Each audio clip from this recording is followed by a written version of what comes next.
کل تک ہیں یہاں پہ ابھی آ رہے ہیں ایک گھنٹہ. اعوذ باللہ من الشیطان اللعین الرجیم بسم اللہ الرحمن الرحیم اللہم صلی علی محمد وآل محمد.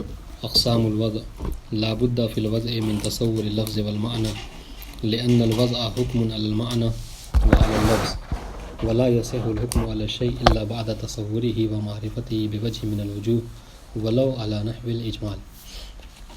ہماری گفتگو جو ہے وہ ان مقدمات میں چل رہی تھی کہ جن کے بارے میں مصنف نے کہا کہ ان مقدمات کے سلسلے سے ہماری بحث کرنا ضروری ہے اصلی مطلب میں داخل ہونے سے پہلے.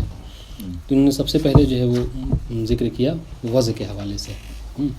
وضع کی تعریف کیا ہے اور اس کے اقسام کیا ہیں. تو کل اس سے پہلے ہم لوگوں نے پڑھا کہ وضع کی تعریف کیا کہا تھا انہوں نے کہ جعل اللفظ بإزاء المعنى وتخصیص بھی. ٹھیک ہے.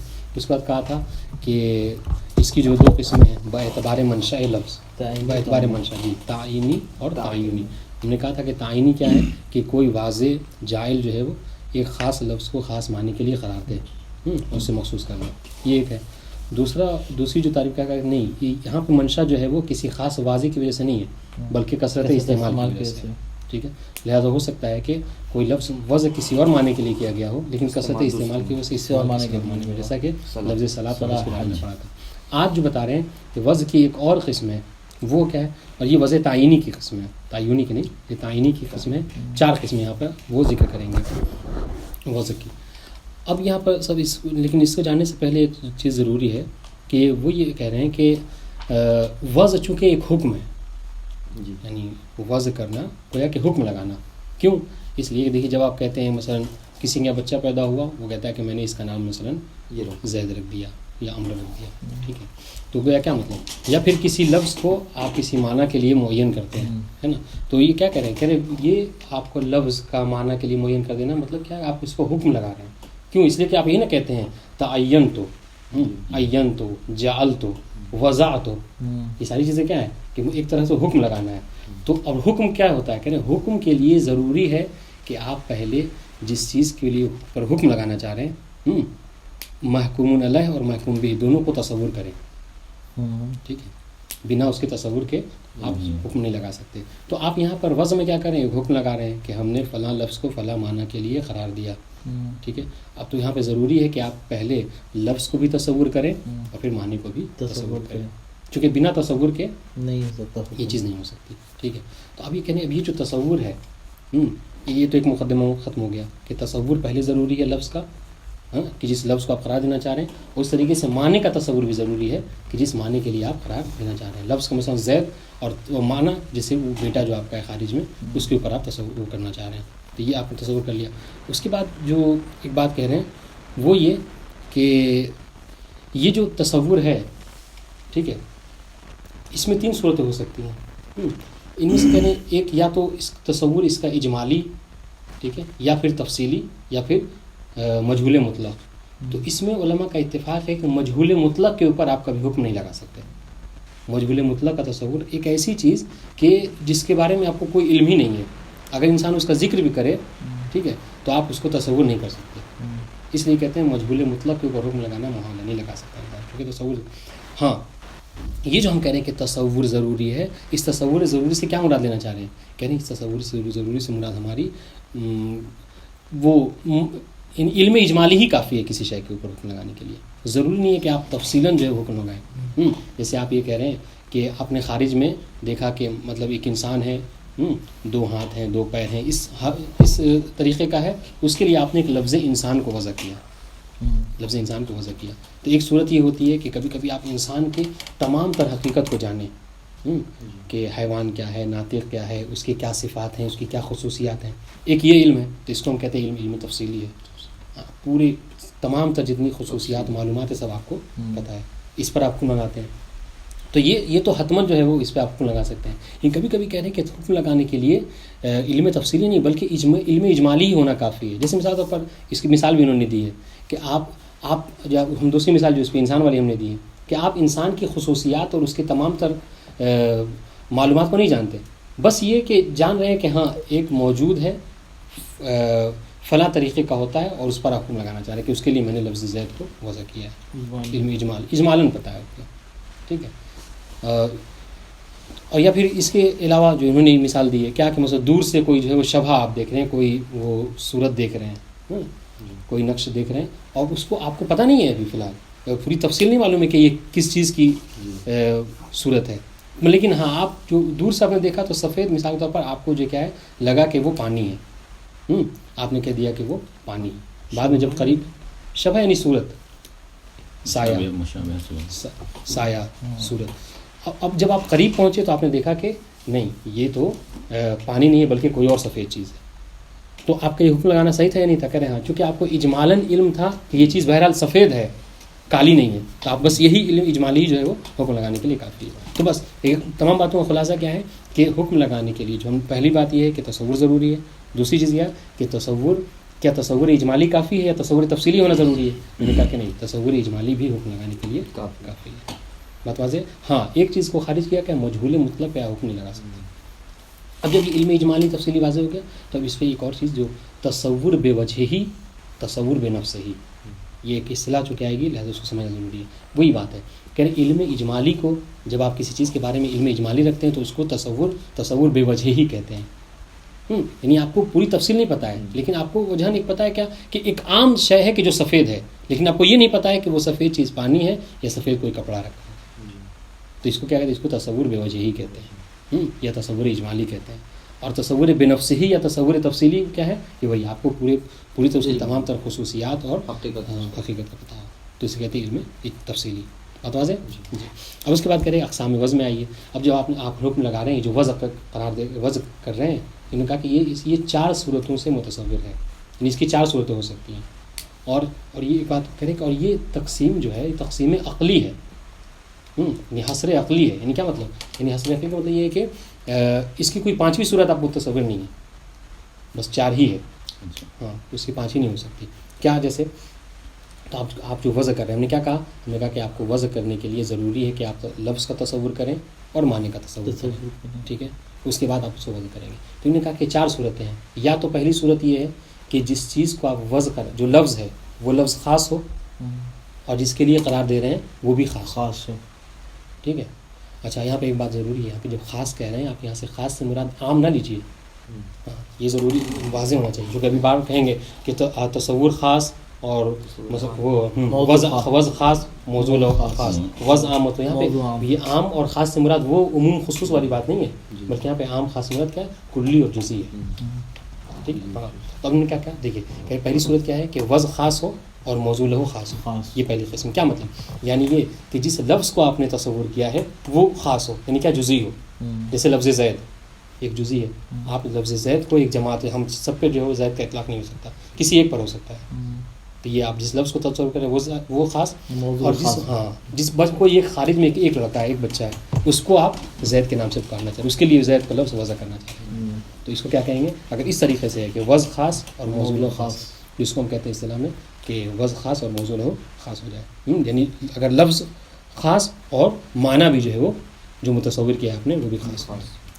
دوسری صورت کیا ہے؟ اسی کے برعکس، ہاں جو لفظ آپ نے تصور کیا ہے وہ عام ہو، ٹھیک ہے؟ جیسے انسان، لفظ انسان کو آپ وضع قرار دیں گے، کس کے لیے کریں؟ ایسے کسی خاص انسان کے لیے نہیں، بلکہ ایسی فرد کے لیے کہ جو حیوان ناطق کے لیے کہ جس میں 2 ہاتھ ہو 2 پیر ہو، یا جو ڈھانچہ ہے انسان کا اس کو تصور کر کے آپ نے، تو یہاں کہیں کہ چونکہ لفظ عام ہے اور جو معنی ہے تصور کیا آپ نے وہ بھی عام ہے، جیسے یہاں کیا کہیں؟ لفظ عام موضوع لہو عام، یہ 2 باتیں ہو گئی۔ تیسری بات کیا ہے؟ اسی کے لفظ عام اور موضوع لہو خاص، ٹھیک ہے؟ جیسے کیا ہے؟ اس کی مثال کے طور پر آپ جیسے اسماء اشارہ سے دیا ہے، ہاذا، ذاکا، ٹھیک ہے؟ یہ ہاذا کیا ہے؟ یعنی یہ، اب یہ آپ اس سے کسی کو چاہیں آپ اس سے اشارہ کر سکتے ہیں، ہم پہ، آپ پہ، کسی پہ بھی، لیکن جب آپ نے یہ کہہ دیا کہ ہاذا تو اب کیا ہو گیا؟ اب یہ خاص ہو گیا۔ تو یہی کہہ رہے ہیں کہ جو آپ نے لفظ تصور کیا ہے وہ کیا ہو؟ عام ہے، لیکن جو موضوع ہے، جو معنی ہے وہ خاص ہے، جس کو کہتے ہیں لفظ عام اور موضوع خاص۔ تیسری قسم ہے لفظ خاص ہو موضوع عام، اب اس کے برعکس ہو گیا، یعنی چوتھی قسم تیسری کے برعکس، ٹھیک ہے؟ لفظ خاص ہو جائے اور معنی جو ہے وہ عام۔ کہہ رہے کہ یہ جو ہے اس کی مثال جو ہے وہ متصور نہیں ہے، یہ صحیح نہیں ہے، کہ کیوں؟ جائز مطلب، ہاں یعنی یہ چیز صحیح نہیں. مجہول والا ہے. ہاں نہیں مجہول مطلق نہیں ہے, لیکن یہ کہ یہ متصور نہیں. کیا مطلب, یہ نہیں کہنا چاہ رہے کہ یہ آپ جو تصور کر رہے ہیں وہ کوئی عام چیز ہو, ٹھیک ہے, اور جس پر اطلاق کرنا چاہے جو معنی ہے وہ خاص ہو, کہ یہ ممکن نہیں ہے, یہ صحیح نہیں ہے, نہیں ہو سکتا ایسا. کیوں؟ اب دیکھیے تیسری کو کہہ رہے ہیں کہ ہو سکتا ہے اور چوتھی کو کہہ رہے ہیں نہیں ہو سکتا. لیکن اس سے پہلے ہم شروع سے ابتدا کریں تو یہ بات ہو گئی, 4 قسمیں ہو گئی اس کی, وضع عام اور اس کی. اب یہاں پر دو باتیں کریں گے, ٹھیک ہے, ایک امکان کے اعتبار سے اور ایک وقوع کے اعتبار سے. دیکھیے اب تک اگر ہم خلاصہ کریں پورے مطلب کا تو ہم نے 3 باتیں کی ہیں, ٹھیک ہے, تصور کے اعتبار سے, ٹھیک ہے, امکان کے اعتبار سے اور وقوع کے اعتبار سے. اب تک ہم نے بات کی جو ذکر کی 4 قسمیں وہ تصور کے اعتبار سے, کہ آپ نے تصور کیا تو کیا چاروں قسمیں متصور ہیں نہیں ہیں؟ 4 جی چاروں قسمیں تصور کر سکتے ہیں, ٹھیک. ہاں اب آئیے دوسرا مرحلہ کیا ہے؟ مرحلہ امکان. ممکن ہے یا نہیں ہے؟ ہاں ممکن کون سا ہے؟ کہہ رہے ہیں کہ پہلی اور دوسری قسم کہہ رہے کہ متفق علیہ ہے کہ ممکن ہے, ٹھیک ہے. یعنی کیا وہ ممکن ہے؟ دیکھیے ہم عام طور سے زید کو اپنے بچے کے لیے وضع کرتے ہیں, خاص ہے نا, اس طریقے سے انسان کو پورے فرد کے لیے وضع کرتے ہیں, ممکن ہے یہ. اچھا اس طریقے سے اسی قسم کے وقوع کے اعتبار سے آئیے, واقع نہیں ہے, دیکھنے کہ یہ دونوں قسمیں واقع بھی ہیں, موجود بھی. آپ دیکھیے زید کہتے ہیں بچے کو پکارتے ہیں, انسان کہہ کے کچھ لوگوں کو پکارتے ہیں, صحیح. تو یہ دونوں قسمیں, پہلی اور دوسری قسمیں موجود ممکن بھی ہیں اور واقع بھی ہیں. تیسری قسم کیا تھی ہماری؟ کہ وضع خاص موضوع ہو عام. یہ ممکن ہے, متصور تو ہے پکا, ممکن ہے یا نہیں ہے؟ چوتھی چیز تیسری اپن اس طریقے سے کریں. ہاں تیسری جو یعنی وضع عام اور موضوع ہو خاص, یعنی اسماء اشارہ. تم نے کیا کہا کہ متصور ہے, ممکن ہے یا نہیں ہے؟ کہہ رہے کہ جی ہاں یہ ممکن بھی ہے. ہم اسماء اشارہ اور ضمائر کی مثال میں دی ہے, ہوا کی ضمیر, ہذا, یہ سب چیزیں کہہ رہے کہ یہ ممکن ہے. اس طرح کی چوتھی جو قسم ہے وہ کیا ہے؟ موضوع عام. ہاں وضع خاص اور موضوع له عام. تو کہہ رہے یہ چیز جو ہے کیا ہے؟ ممکن نہیں ہے, یہ واقع نہیں ہے, ممکن بھی نہیں ہے اور واقع بھی نہیں ہے. کہا کیوں؟ اب یہ 2 باتیں سنیے, کیوں کہہ رہے ہیں ایسا, اختلاف کیوں ہے؟ کہہ رہے اس لیے کہ ہم کل کے ضمن میں فرد کو دیکھ سکتے ہیں. کل کا اطلاق فرد کے اوپر ہو سکتا ہے جز پر, لیکن جز کے اوپر کل کا اطلاق نہیں ہو سکتا. اس وجہ سے کہہ رہے ہیں کہ یہ چیز ممکن نہیں ہے. اقسام الوضع لا بد فی الوضع من تصور اللفظ والمعنی. انشاءاللہ عبارت پہ غور کیجیے گا تو بات زیادہ واضح ہو جائے گی. کہ ضروری ہے وضع میں, اور کون سے وضع؟ وہی وضع جس کی ہم تعریف ابھی کر چکے ہیں, کہ ایذاء اللفظ جعل اللفظ بإیذاء المعنی. کہہ رہے کہ اس میں لفظ اور معنی دونوں کا تصور ضروری ہے. اب دیکھیے اب یہ مرحلہ ہے تصور ہے, آپ یہاں پہ لکھ سکتے ہیں کہ ہماری گفتگو پہلے مرحلہ تصور میں, پھر مرحلہ امکان, پھر مرحلہ وقوع. اب مرحلہ تصور میں کون سی قسمیں ہیں, مرحلہ امکان میں کون سے, مرحلہ وقوع میں دیکھتے ہیں. کہ لا بد فی الوضع من تصور اللفظ والمعنی. لفظ وضع میں لفظ اور معنی دونوں کا تصور ضروری ہے. یعنی کیا مطلب؟ یہ لابدہ, کیوں لابدہ کہہ رہے ہیں؟ ضروری ہے کہ بنا تصور کے آپ وضع کر ہی نہیں سکتے, جعل نہیں کر سکتے. جی نہیں ہو سکتا, اس لیے کہ ضروری ہے. اچھا اس کی دلیل لام تعلیلیہ دلیل دے رہے ہیں کیوں تصور ضروری ہے لفظ اور معنی کا. لأن الوضع حکم علی المعنی.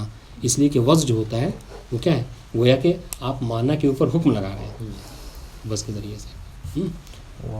حکم علی اللفظ و علی المعنی, لفظ اور معنی دونوں کے اوپر حکم ہوتا ہے. ٹھیک ہے, جبھی آپ کہتے ہیں کہ وضعت ھذا اللفظ لہذا المعنی, عینت ھذا اللفظ لہذا المعنی, ولا يصح الحكم على الشيء الا بعد تصوره ومعرفته بوجه من الوجوه ولو على نحو الاجمال. ہاں اب یہاں پہ جملہ کیا کہہ رہے ہیں؟ کہہ رہے کہ ہاں جب آپ یہ مان رہے ہیں کہ وضع ایک حکم ہے, اور حکم جو ہے صحیح نہیں ہوتا کسی شے کے اوپر مگر کب؟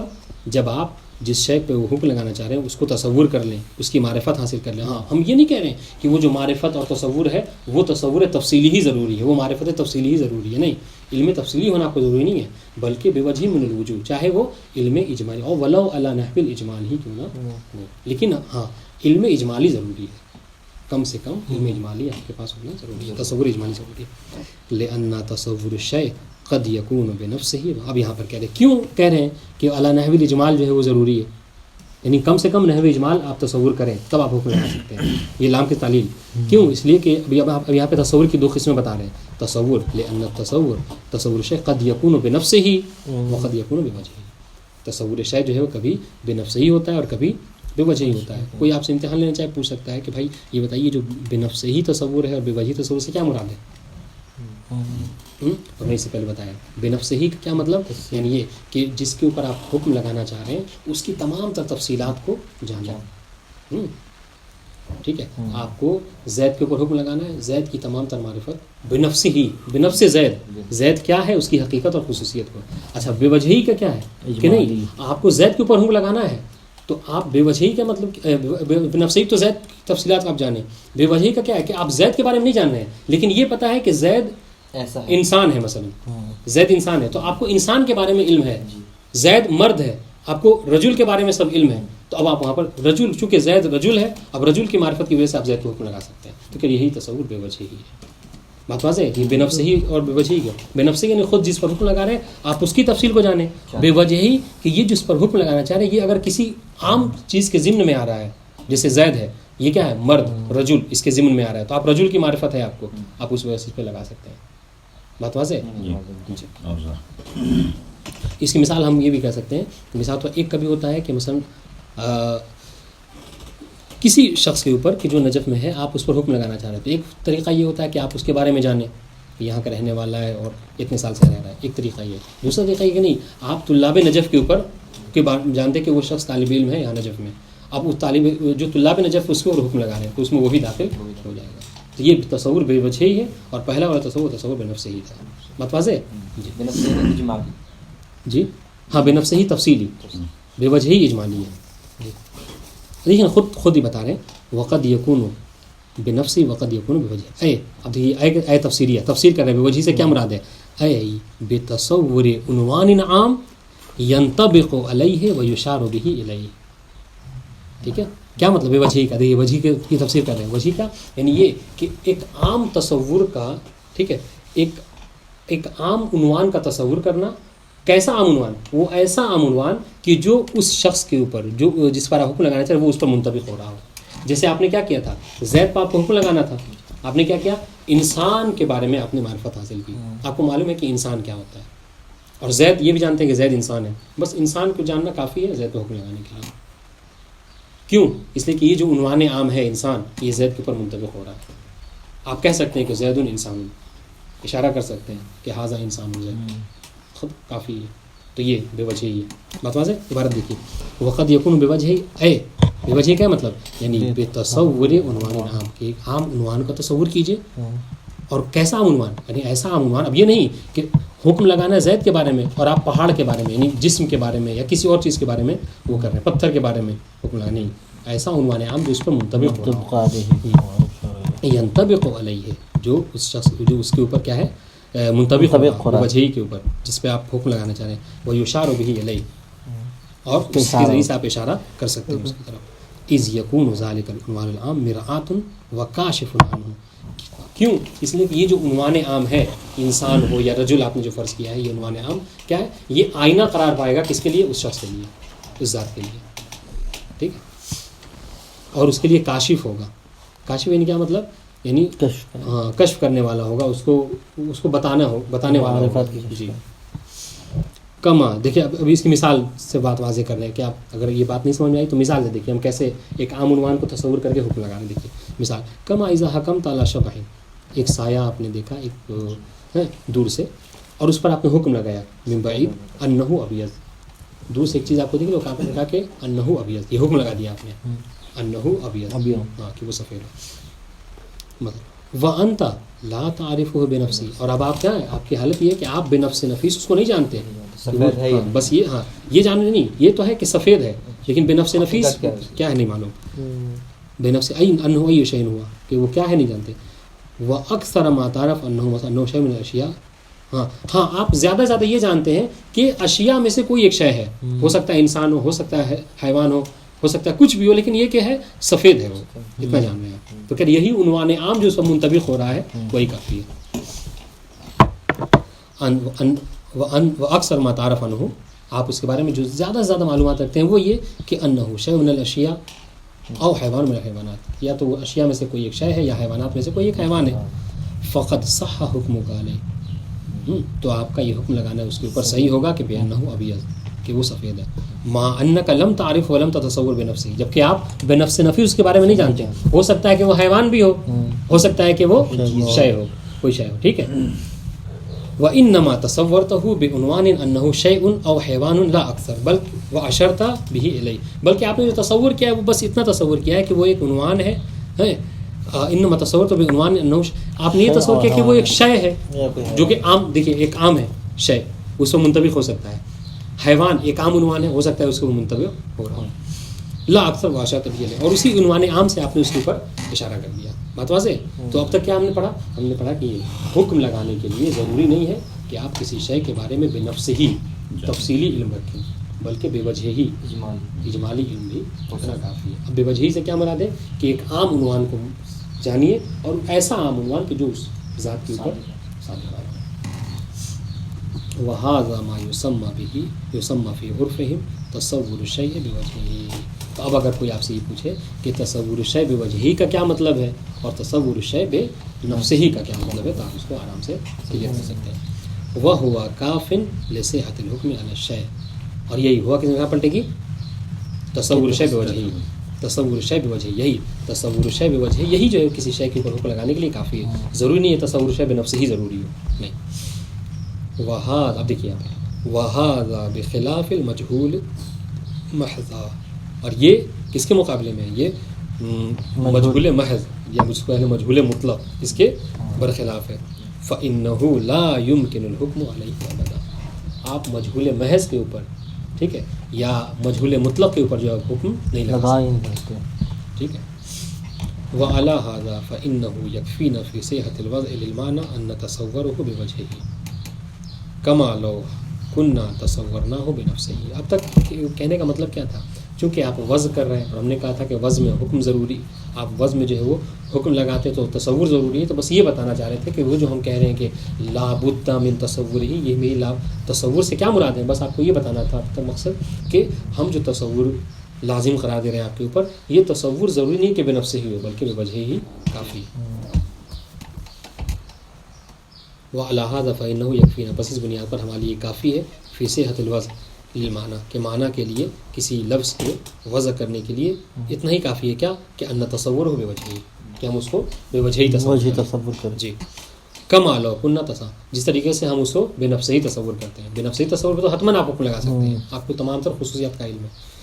ولما عرفنا ان المعنى لا بد من تصوره وان تصوره على نحوين، اور کہہ رہے کہ جب ہمیں یہ معلوم ہو گیا کہ معنی کا تصور کرنا ضروری ہے، ٹھیک ہے، اور اس طریقے سے لفظ کا بھی تصور ضروری ہے، سے پہلے کہا تھا. تو کہہ رہے یہ جو معنی کا تصور ہے، وان تصور على نحوين، اس تصور کیا ہے؟ معنی کا تصور دو قسم سے ہے. ٹھیک ہے. تو اب یہاں پر اگر آپ چاہیں تو یہ کہہ سکتے ہیں کہ یہ جو وضع کی قسم ہے، یہ کس اعتبار سے ہے؟ تعینی. ہاں، وضع تعینی نہیں، یہ تو وضع تعینی کی قسم ہے، لیکن با اعتبار موصولہ ہے، با اعتبار معنی ہے. کیوں؟ اس لیے کہ یہ معنی کی قسم کر رہے ہیں. ٹھیک ہے، لفظ کی نہیں. ہاں. تو خیر فإن تصور علی نحوین، تو اس کی تصور دو طرح سے ہے. فإنه بهذا الاعتبار وباعتبار ثان هو ان المعنى قد يكون خاصا اي جزئيا وقد يكون عاما اي كليا. ٹھیک ہے. تو کیا مطلب؟ یعنی یہ کہہ رہے ہیں کہ یہ جو معنی ہے، ٹھیک ہے، یہ کبھی کیا ہوتا ہے؟ کبھی خاص ہوتا ہے.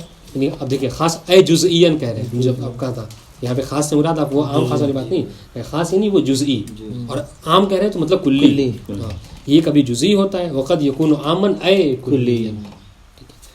نقول ان الوضع ينقسم الى اربعه اقسام عقلیہ. دیکھیے عقلیہ کیوں کہہ رہے ہیں؟ کیونکہ یہ تصویر تقسیم عقلی ہے. ہاں، حصر عقلی ہے. یعنی اب اس کے علاوہ کوئی پانچویں قسم آپ یہاں پہ نہیں لا سکتے. یہ معنی کے یہ جو کیا ہے، انہوں نے معنی کی دو قسمیں کی ہیں، ہے نا، لفظ کی نہیں کی ہے. نہیں، لفظ کی نہیں. پھر لفظ کی بھی دو قسمیں ہو جائیں گی با اعتبار لفظ، تو دو مل کر چار ہو جائیں گی. جس طریقے سے وضع معنی کو کہہ رہے ہیں کہ معنی کبھی عام ہوتا ہے، خاص ہوتا ہے، ٹھیک ہے، اس طریقے سے کہیں گے لفظ بھی کبھی عام اور خاص ہوتا ہے، تو یہ دونوں مل کر چار ہو جائیں گے. یہاں پہ کہا نقول ان الوضع ينقسم الى اربعه اقسام عقلیہ، تو یہ جو اربع بولا ہے یعنی یہ دونوں شامل ہیں. ہاں، شامل ہیں، لفظ کے بھی دو اور معنی کے بھی دو. جی.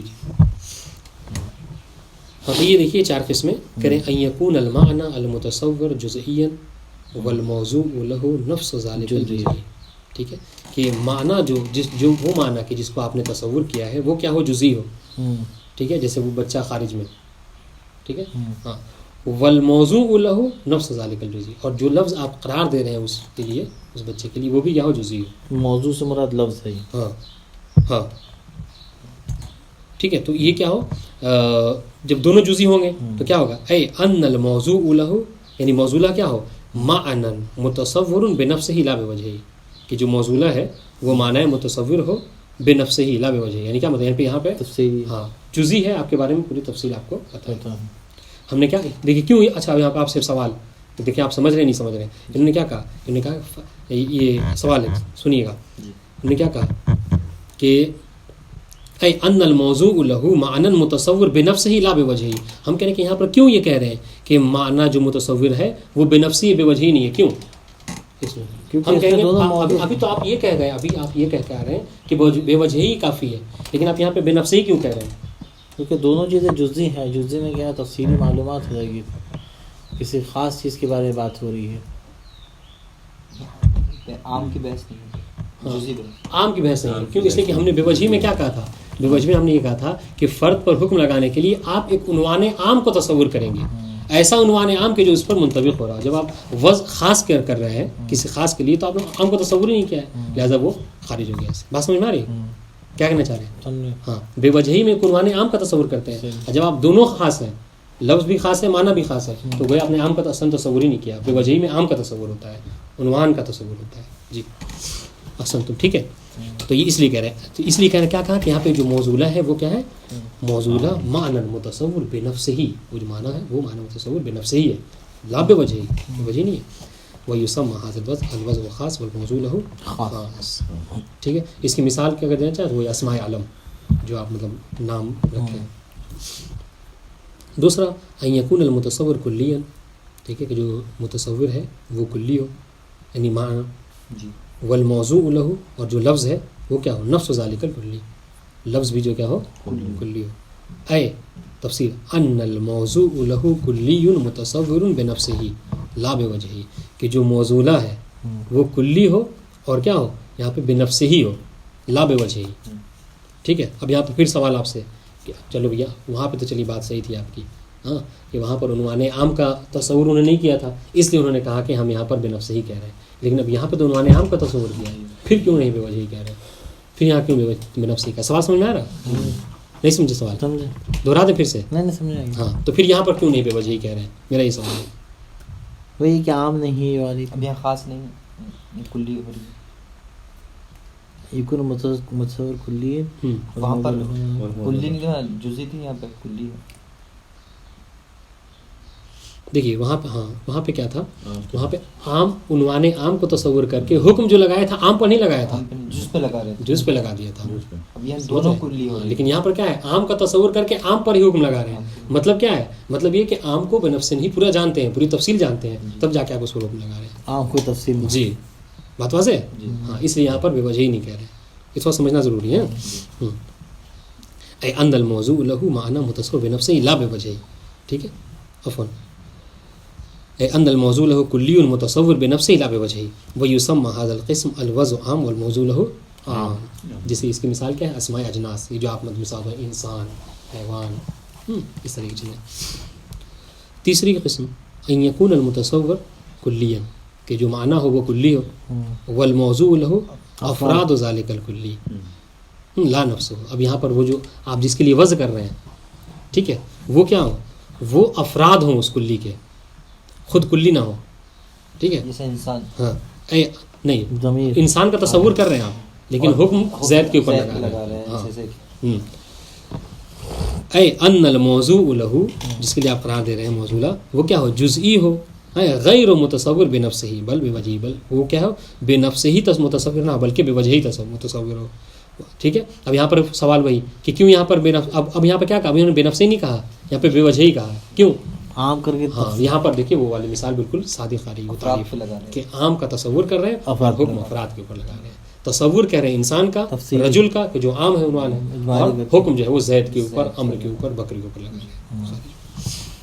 وَيُسَمَّى هَذَا الْقِسْمُ الْوَضْعُ عَامٌ وَالْمَوْضُوعُ لَهُ خاص. اس کی مثال اسماء اشارہ ضمائر وغیرہ. چوتھی قسم ان یکون المتصور جزئیا، کہ جو متصور ہو وہ جزئی ہو، والموضوع له کلیا لذلك الجزئی، اور جو موضوع ہے وہ بھی جو کیا ہے جزئی. ہاں ویسمى هذا القسم الوضع خاص والموضوع له عام. اسے ہم کیا کہتے ہیں؟ وضع خاص موضوع له عام. اذا عرفت هذه الاقسام المتصوره العقلیہ، ٹھیک ہے، فنقول لا نزاع فی امکان. اب یہاں پر مرحلہ امکان میں، اب تو مرحلہ تصور کی بات ختم ہو گئی جی.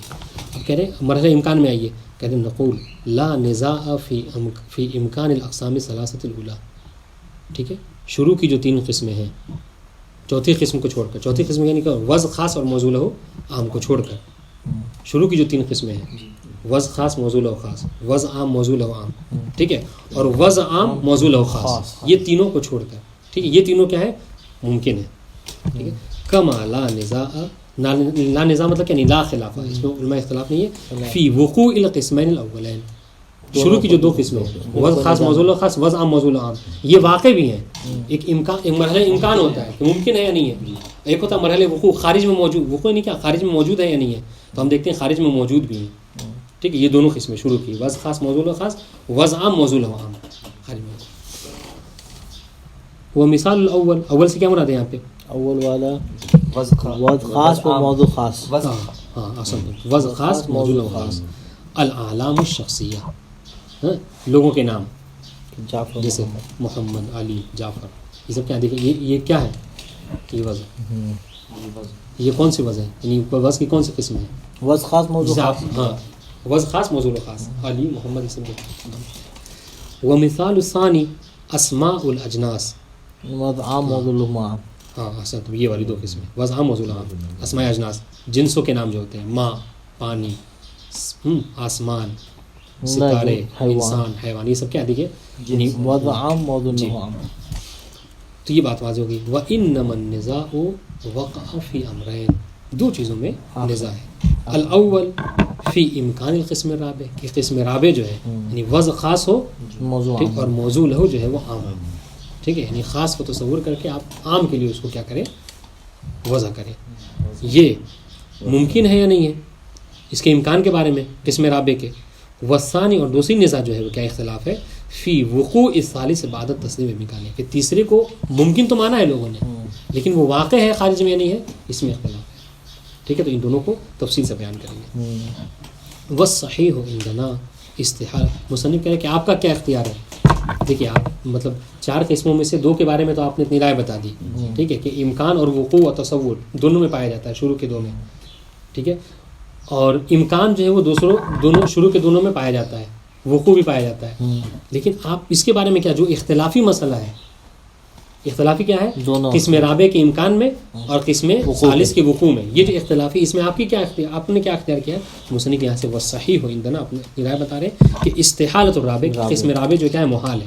کیا کہ آپ خاص کو تصور کر کے عام پر حکم لگائیں، یہ محال ہے. ووقوع الثالث، اور وہ جو تیسرے والے میں امکان کے بارے میں وہ تھا، ہم وہاں پہ قائل ہیں کہ وہ قسم ثالث واقع ہے. وہ مثال ہو، اور اس کی وقوع کی مثال کیا ہے؟ مثال یہ حروف و اسماء. حروف میں کیا کہتے ہیں؟ حروف و اسماء الاشارہ و الضمائر والاستفہام ونحوها، یہ سب کیا ہے؟ یہ سب وہ ہیں کہ جو تصور جن کا عام ہے، لیکن کو وضع جب آپ قرار دیتے ہیں تو جیسے حاضہ، جب تک آپ کسی کے لیے استعمال نہیں کر رہے ہیں یہ حاضہ عام ہے، جس کو چاہے آپ اس سے پکار سکتے ہیں، لیکن جب آپ نے پکار دیا حاضہ خاص، وہ خاص ہو گیا. تو کہ یہ واقع بھی ہے. والسلام علیکم. اللہم صل علی